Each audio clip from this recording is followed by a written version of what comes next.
구약 성경에는 유대의 사회 발전 과정이 그 배경으로 나옵니다. 어느 민족이나 그렇게 발전 과정이 있죠. 시족 사회, 부족, 그다음에 봉건 제도, 민족 공화제 이런 등등입니다.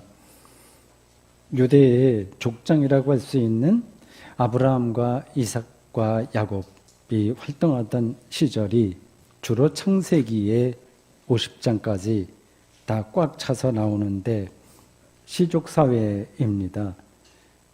그 시족사회의 마지막 대목은 야곱이 대흉년을 당해서 70여 명 되는 가족을 이끌고 이집트로 이주하는 이야기입니다. 거기서 한 300여 년을 지내면서 인구수가 폭발적으로 늘었습니다. 그 후손의 한 사람인 모세가 그 민족을 이끌고 이집트를 탈출했고 거기서 그에 이어서 그의 후계자인 여호수아가 가나안으로 들어가 영토 전쟁을 주도했습니다. 그 뒤로 이어지는 지도자들을 가리켜서 사사라고 부르는데 그 시대가 부족사회입니다. 마지막 사사는 사무엘입니다. 그가 활동하던 시기가 기원전 1200년경입니다. 까마득한 옛날이죠. 사무엘은 늙은 한나가 하나님께 소원 기도해서 낳은 아들입니다. 그런 사람을 가리켜 나시린이라고 불렀습니다. 그는 어려서부터 실로의 성소에서 제사장 엘리와 같이 지냈습니다. 엘리가 죽은 다음에 자연스럽게 지도자가 되었습니다. 사사가 되고 제사장이 된 겁니다. 당시 유대가 놓인 상황이 녹록지가 않았습니다. 강력한 지도 체제를 갖추었던 이 블레셋이 지중해 면에 있고요. 이 가나안을 이제 정복하던 유대 12지파의 좀 밑에, 약간 밑에 좌편에 있는 강력한 나라였는데 그 블레셋이 늘 위협적이었습니다. 블레셋이 유대 12지파를 무력으로 공격할 때마다 이제 사사들이 나서서 유명한 사사들 여러분들 뭐 잘 아시죠? 문제를 해결하곤 했습니다. 근데 백성들은 사사 체제로는 이런 공경을 벗어나기가 힘들다 이렇게 생각했습니다. 그래서 백성의 대표격인 장로들을 이 사무엘에게 보내서 자신들의 의견을 전했습니다. 그 이야기가 오늘 설교 본문이에요. 한마디로 이제 우리도 왕정을 시작하자고 하는 겁니다. 그들의 주장을 5절이 이렇게 전합니다. 보소서, 당신은 늙고 당신의 아들들은 당신의 행위를 따르지 아니하니 모든 나라와 같이 우리에게 왕을 세워 우리를 다스리게 하소서. 그들의 주장이 일단 이해가 됩니다. 강력한 세력을 갖춘 주변 민족들은 되게 왕정 체제였습니다. 왕정 체제가 유대 백성들에게도 아주 매력적으로 비쳤습니다. 당연하죠. 왕정에는 크게 두 가지 특징이 있습니다. 하나는 왕권이 그 왕 후손에게, 보다 세자라고 하죠, 혈통적으로 이어진다는 사실입니다. 왕은 그래서 자기 왕권의 혈통을 지켜내려고 최선을 다합니다. 나라를 잘 살게 만들어야 그게 설득력이 있는 거죠. 그리고 다른 나라와의 전쟁에서도 무조건 이겨야 됩니다.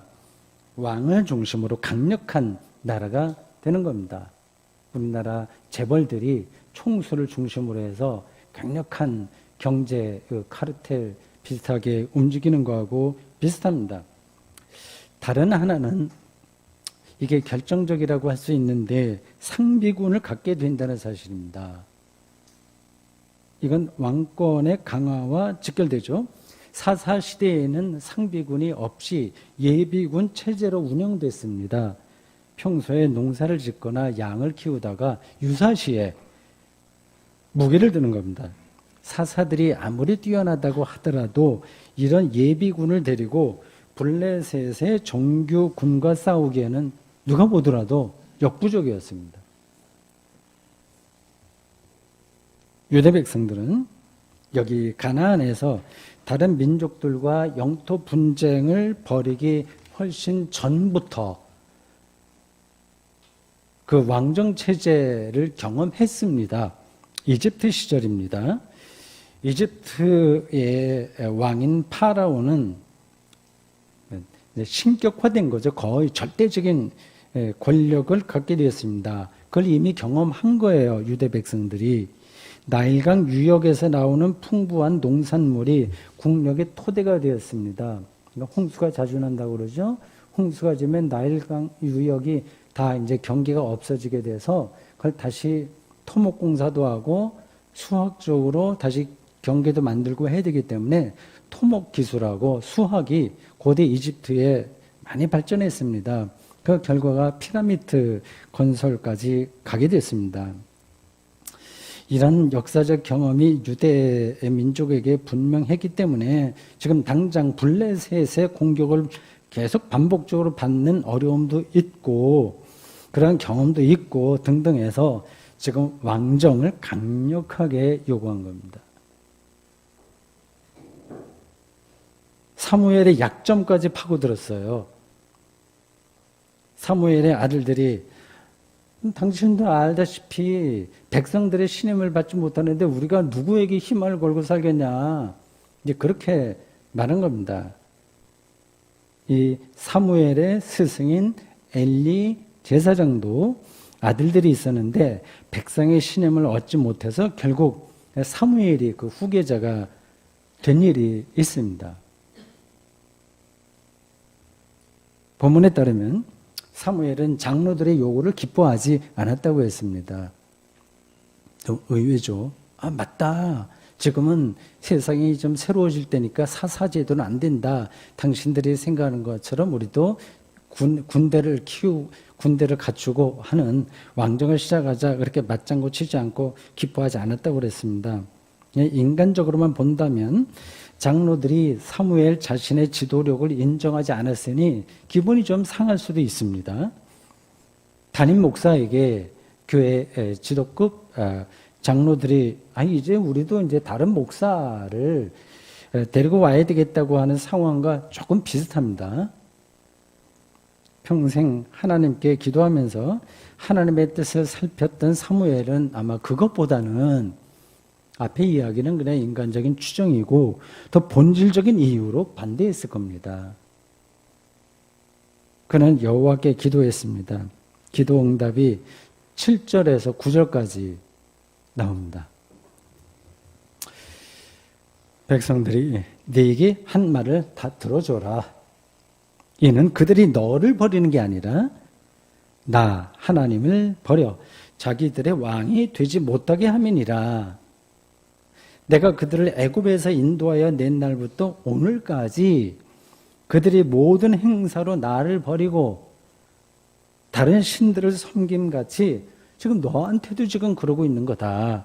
그러므로 그들의 말을 듣기는 하되 들어주되 너는 그들에게 엄히 경고하고 그들을 다스릴 왕의 제도를 가르치라.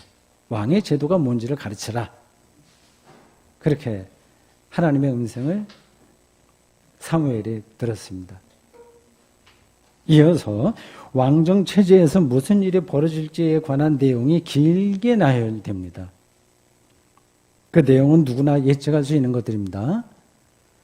젊은 남자들은 군대 가야 돼요. 그렇지 않고는 왕정이 실현될 수가 없습니다. 군사비도 지출해야 되니까 무기도 들어와야 되고 훈련도 시켜야 되고 장군도 뽑아야 되고 하니까 세금 많이 내야 됩니다. 또 왕궁을 화려하게 지어야 되고 왕을 보필할 관료들을 둬야 됩니다. 이게 다 세금으로 충당해야 될 일들입니다. 그리고 왕과 그리고 그 가족들을 시중들 젊은 여자들도 뽑혀가야 됩니다. 그걸 모든 걸 묶어서 오늘 본문 17절에는 이렇게 얘기합니다. 너희가 그의 종이 될 것이다. 백성들은 좋다. 종이 되는 한이 있다고 하더라도 다른 나라처럼 왕이 있어야만 우리가 전쟁에서 잘 싸울 수 있다는 논리를 또 제시하는 겁니다.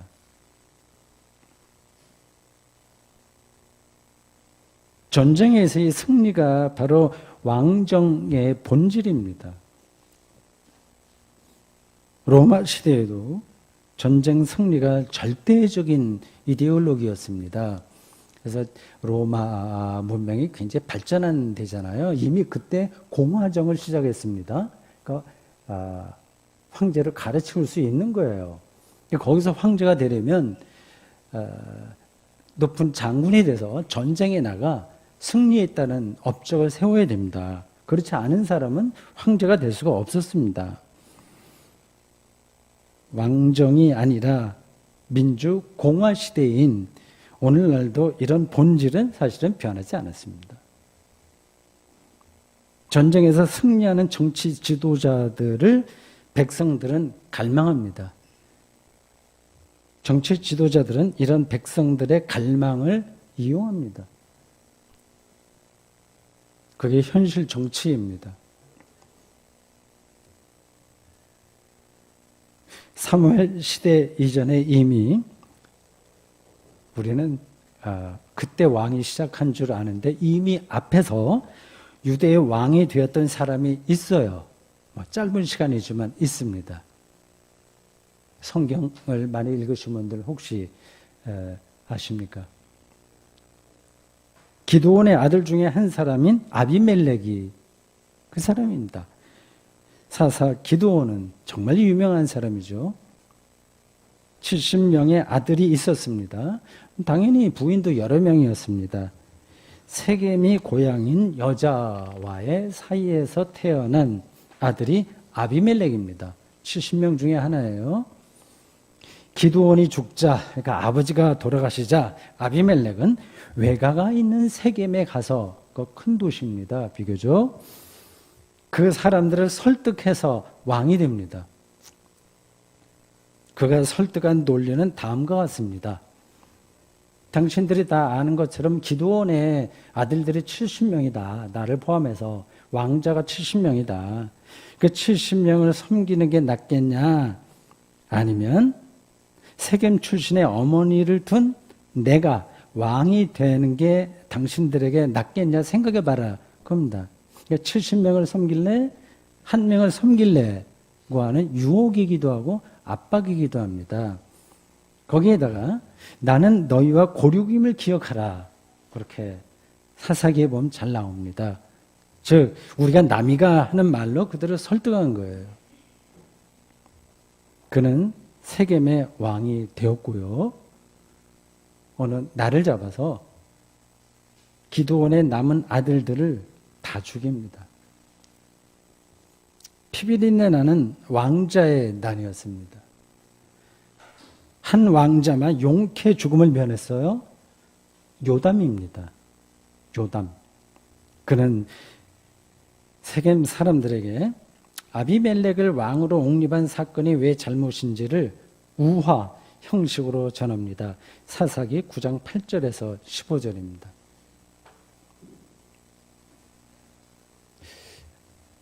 나무들이 이제 왕을 세우기로 결정했습니다. 그래서 먼저 감람나무에게 가서 당신 우리 나무의 왕이 되어달라 이렇게 말했습니다. 그러자 감람나무는 이렇게 대답합니다. 나의 기름은 감람유죠. 기름은 하나님과 사람을 영화롭게 하나니 내가 어찌 그것을 버리고 가서 나무들 위에 우쭐대리요. 거부한 겁니다. 감람나무가 사람보다 낫죠. 그래서 나무들은 다시 무화과 나무에게 가서 왕이 되어달라 이렇게 부탁했습니다. 무화과 나무는 이렇게 대답합니다. 나의 단 것과 나의 아름다운 열매를 내가 어찌 버리고 가서 나무들 위에 우쭐대리요. 똑같이 얘기해요. 우쭐대리요. 나무들의 세계가 사람들의 세계보다 훨씬 수준이 높습니다. 나무들은 다시 포도나무에게 가서 부탁했습니다. 근데 똑같은 이유로 거절당했습니다. 이게 우화예요. 요담이 세겜 사람들에게 한 이야기입니다. 마지막으로 가시나무에게 갔습니다. 가시나무는 자기에게 복종하고 아부하지 않으면 앞으로 내가 용서하지 않겠다고 대답합니다. 그렇게 해서 왕이 된다는 거죠. 감람나무에 기름도 없어요. 가시나무는. 무화과 나무에 아름다운 열매도 없고 포도나무에 포도주도 없는 가시나무예요. 그 친구만 우쭐대기를 좋아하는 겁니다. 전곡을 찌르는 우화입니다. 그림에 자신의 영혼을 담는 화가는 국회의원이나 대통령이 되어달라는 요구를 거절할 겁니다. 당연합니다. 목회를 소명으로 받아 열심히 일하는 목사 역시 기업 총수가 되어달라는 요청을 받으면 당연히 손사래를 칠 겁니다. 풀꽃 시인이라는 이름으로 불리는 나태주 시인에게 대학교 총장이 되어달라고 하면 사양하지 않겠습니까? 대학교 행정 업무에 시달려서 시를 쓰지 못한다는 사실을 뚫어보고 있으니까요. 지나가듯이 인터넷 뉴스에서 제가 들은 말인데, 문재인 대통령은 이제 다시 태어나면 농사를 짓든지 나무를 심는 사람이 되겠다고 했다네요. 정말 의미 있는 일이 무엇인지를 알기에 그런 말을 할 수 있는 겁니다. 정치인이 되고 싶어 하지 않은 사람이었는데 우여곡절 끝에 정치를 운명으로 받아들였을 뿐입니다. 자기 삶을 희생하는 중입니다. 그동안 수고 많았으니 앞으로 1년도 채 남지 않았는데 대통령직을 잘 마무리하고 시골로 내려가서 농사 짓고 나무 심으면서 여생을 편안히 지냈으면 좋겠습니다. 개인적인 생각입니다. 저는 정치를 백해무익하다고 생각하는 사람이 아닙니다. 정치 혐오주의자는 더더욱 아닙니다. 그런 생각은 현실적으로 옳지도 않습니다. 인류는 호모사피엔스라고 하는 이 인류는 시족, 부족, 왕정으로 시작해서 봉건제와 민주공화제를 거치면서 이제 정치와는 떼어놓을 수 없는 곳까지 와버렸습니다. 이 역사도 불가역은 안 됩니다. 불가역입니다. 고대 이집트 파라오와 로마의 카이사르로 대표되는 권력의 맛을 인간은 포기할 수가 없습니다. 백성들도 간접적으로 그런 맛을 즐기려고 기꺼이 종으로 사는 걸 택합니다. 이런 역사의 흐름을 좋든지 싫든지 우리는 거스를 수가 없습니다. 이런 현실에서 최선은 정치 권력의 문제점을 주시하고 정치의 본질을 뚫어보며 끊임없이 대안적인 정치 제도를 찾아가는 겁니다.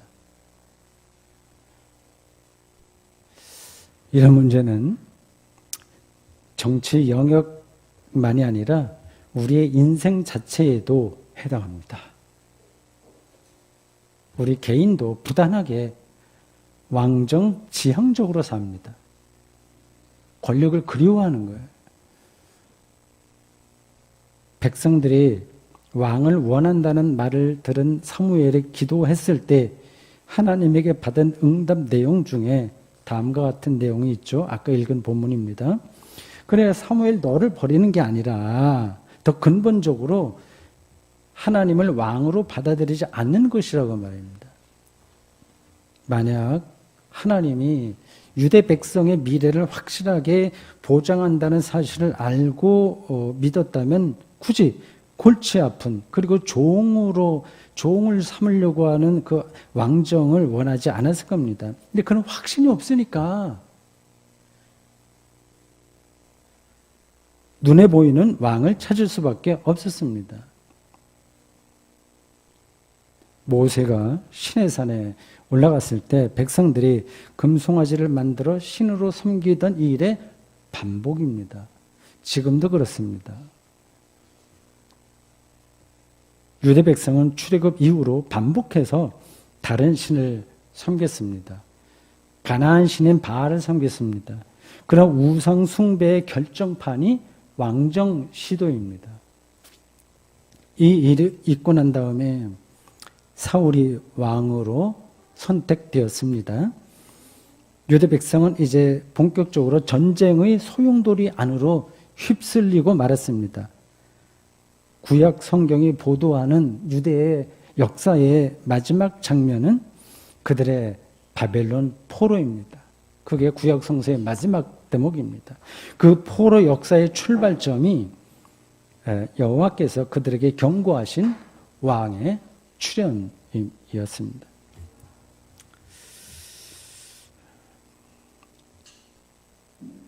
나를 버려 자기들의 왕이 되지 못하게 한다라는 그 말씀을 오해하면 그러면 안 됩니다. 여호와 하나님이 마치 세속 왕과 경쟁이라도 하듯이 말이죠. 성경에 여호와 하나님은 분노하고 시기하는 분이라는 그 표현들이 가끔 나와요. 뭐 경쟁하는 듯이 그렇게 표현이 나와요. 그러나 그런 표현들은 모두 문학적인 수사입니다. 그 문학적인 수사와 실체적 진실을 혼동하면 곤란한 거죠. 유대 백성이 하나님을 왕으로 인정하지 않는다고 하는 그 말은 그들이 피조물을 절대화한다는 겁니다. 그 절대적인 피조물을 만들고 싶은 갈망을 가리킵니다. 누구에게나 사실은 다 있는 거예요. 피조물의 절대화는 우상 숭배로 이어질 수밖에 없고 그 결과는 파멸입니다. 오늘날 우리가 무엇을 왕처럼 절대 권력으로 믿고 그 밑에서 종처럼 사는지를 보십시오. 어떤 사람은 과학을 그렇게 절대적인 것으로 생각할 겁니다. 그렇지 않습니다. 과학이 이 세상의 모든 것을 해명하지 못합니다. 뭐 그 외에도 많습니다. 뭐 돈을 절대적으로 생각한다거나 혹은 가족을 절대적으로 생각한다거나 쾌락을 절대화할 겁니다. 제가 일일이 여기서 더 거론하지 않아도 여러분들이 충분히 알고 있을 겁니다.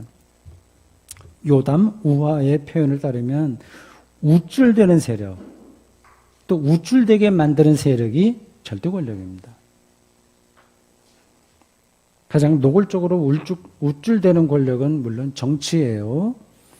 저는 정치인들과 가깝게 지내본 경험이 없어서 잘 모르나 언론으로 비치는 간접적인 이야기만 보더라도 그들이 매우 우쭐댄다는 사실은 분명해 보입니다.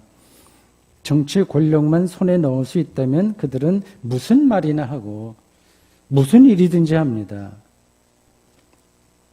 자신의 권력 의지를 실현하려고 국민을 도구로 여깁니다. 모든 정치인이 그렇다는 뜻은 물론 아닙니다. 정말 겸손하고 주제를 파악하고 정치는 정말 봉사라고 하는 것을 아주 중심에서 깨닫고 상대 정치인을 인정하면서 품위 있게 정치하는 사람들이 없지는 않습니다. 근데 그들은 소수고 별로 대중적인 인기는 끌지 못할 겁니다. 전반적으로 우쭐대려는 사람들이 정치계에 훨씬 많습니다. 하나님을 버리는 게 아니라 왕으로 여긴다는 말은 이 세상을 실제로 통치하는 분이 하나님이라고 하는 사실을 인정한다는 뜻입니다. 좀 뻔한 표현이죠.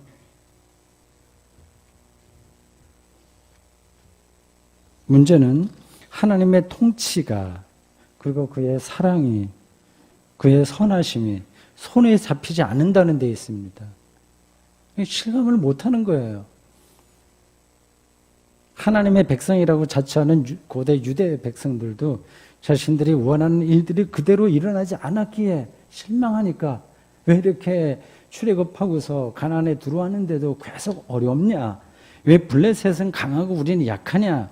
뭐 이런 것 때문에 하나님의 통치를 실감할 수 없었습니다. 오늘 본문 사무엘상 8장 8절 전반절에 나온 표현, 내가 그들을 애굽에서 인도하여 낸 날부터 오늘까지 계속해서 그들은 유다 백성들은 하나님을 버린 겁니다. 홍해가 갈라지고 만나가 내리고 요단강이 멈추고 여리고성이 무너졌습니다. 그런 일들도 하나님의 통치를 실감하게 못 만들어요. 눈을 감고 있는 겁니다. 그냥 안 보이는 거예요. 그러니 세상 돌아가는 게 불만스러운 겁니다. 왜 이따위지? 하나님의 선하심과 사랑은 눈에 보이지 않고 다른 것들만 다 보이니까 뭐 현실이 그렇기도 하는데 피상적으로 보면 다 그런데 불만스러운 겁니다. 짜증이 나는 거죠. 그거를 해결해 줄 다른 대상을 찾게 됩니다. 다른 대상을 찾아도 사실은 문제가 계속된다는 걸 다 알아요. 그래도 어쩔 수 없으니까 계속 찾습니다. 사회주의 혁명이 일어나도 여전히 곤란스러운 일들이 이 인류 현대사에 일어났다는 걸 우리가 알고 있습니다. 그 어디에도 유토피아는 없어요. 과연 모두에게 불만이 없는 정말 하나님이 통치하는 게 맞구나 하는 것을 다 알아볼 수 있는 세상이 가능할까요? 저는 여러분들에게 여기에 대한 대답을 드릴 수가 없습니다. 그냥 도움이 될까 해서 요담 우화를 다시 짚겠습니다. 그게 제가 보기에는 최선의 길이기 때문입니다. 왕이 되어달라고 하는 요청을 듣고 나 싫다고 했던 나무들의 공통점은 자신들의 존재 근거를 외부가 아니라 자기 자신 안에서 찾았다는 겁니다. 안에서 찾았다는 거예요. 남 앞에 우쭐대는 방식으로 사는 게 아니라 기름을 내고 과일을 맺으면서 사는 것에 자기의 모든 가치를 두는 나무들이었습니다. 가장 가치 있는 일이었습니다. 그런 일을 찾은 사람은 자기를 높이려고 하는 엉뚱한 일에 눈을 돌리지 않습니다. 잠깐 한눈을 팔다가도 다시 제자리에 돌아옵니다. 우리가 이런 자세로 산다면 정치 권력과 경제 권력이 아나무인으로 굴지는 못할 겁니다. 아무도 그들 앞에서 종이 되려고 하지 않는데 어떻게 왕이 잘난 체 할 수 있겠습니까?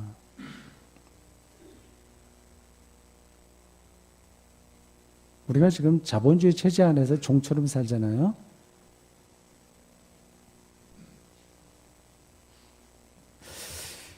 자기 자신 안에서 존재 근거를 찾는 삶이야말로 하나님을 왕으로 받아들이는 겁니다. 하나님이 나를 창조하셨으니까 하나님의 창조 능력이 내 삶에 있는 거 아니겠습니까? 이건 그냥 산수, 구구단만 하면 알 수 있는 논리입니다. 그 창조의 기쁨이 충만한 사람은 다른 데에 자기의 인생을 소비하지 않습니다. 걷고 청소하는 데서 존재의 기쁨을 안다면 조금 더 큰 집에 살건 죽은 작은 집에 살건 아무 상관이 없는 거예요. 만약 밥 한 그릇만으로 충분한 기쁨을 누릴 줄 안다면 공연한 일로 다투지 않습니다. 제가 너무 나이브한 이 생존 경쟁의 이 척박한 현실을 모르고 나이브하게 말씀드리는 걸까요? 그럴 수도 있습니다. 그러나 방향이 그렇기 때문에 이렇게 말씀드릴 수밖에 없어요. 이런 존재의 기쁨 끝자락에는 거기서 우리는 하나님을 만날 수 있습니다. 하나님의 창조가, 즉 나의 이러한 실존이, 내가 존재하는 것 자체가 선하다는 사실을 깨닫고 기쁨의 찬양을 부릅니다. 그분이 바로 생명의 세계에서 또는 존재의 세계에서 자유의 나라에서 왕이라는 사실을 절감하는 겁니다. 여러분은 지금 누구를 또는 무엇을 왕으로 섬기면서 사십니까? 여러분은 어디서 삶의 희열과 존재의 기쁨을 절정으로 충만하게 느끼십니까?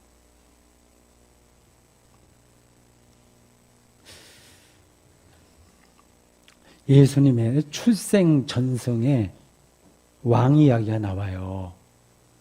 동방에서 별을 보고 찾아온 천문학 박사들이 마태복음 2장 2절에 유대인의 왕으로 나신 이가 어디 계시냐? 이렇게 묻습니다. 그들은 새로 태어난 아기 예수를 발견하고 경배한 다음 황금과 유향과 모략을 예물로 바쳤다고 합니다.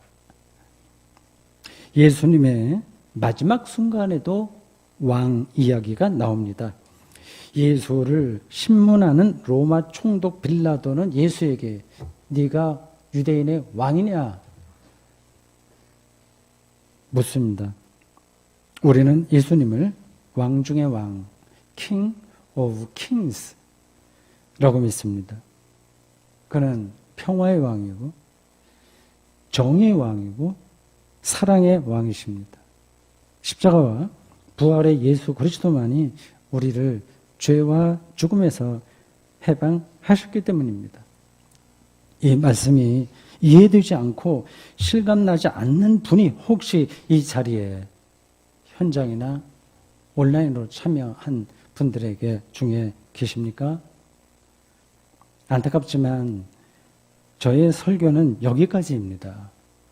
성령께서 그분들의 영혼을 선하게 이끌어 주시기를 진심으로 바랍니다. 아멘.